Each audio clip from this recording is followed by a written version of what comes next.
আমি প্রসূন পারিয়াল, বাড়ি ঘাটাল। আমি প্রায় গত 12 বছর ধরে অ্যালার্জি সংক্রান্ত সমস্যা নিয়ে ভুগছিলাম। বিভিন্ন জায়গায় ট্রিটমেন্ট করানোর পরও এবং অ্যান্টিবায়োটিক কন্টিনিউয়াসলি খাওয়ার পরও কোনো ধরনের সুবিধা পাইনি। অবশেষে আমি অ্যালার্জি অ্যান্ড অ্যাস্থমা ট্রিটমেন্ট সেন্টারে এলাম মৌলালিতে। এখানে ডাক্তার দেখানোর পরে এবং আমার প্রায় এপ্রিল থেকে আজ জুন এই কন্টিনিউয়াস প্রসিডিওরে এবং ট্রিটমেন্টে থাকার পর আমি আগের থেকে মাচ মোর বেটার ফিল করছি। এবং আমি ডক্টর সৌরভ দাসের কাছে অ্যাপয়েন্টমেন্ট নিয়েছিলাম এবং ডক্টর সৌরভ দাসের ট্রিটমেন্টেই আছি আজ 2 মাস, প্রায় 3 মাস ধরে।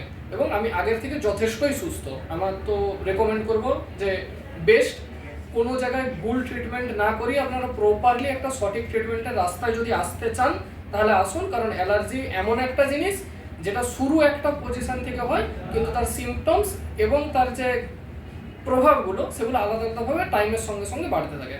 থ্যাংক ইউ ডক্টর সৌরভ দাসকে এবং এই অ্যালার্জি অ্যান্ড অ্যাস্থমা সেন্টারকে। Thank you.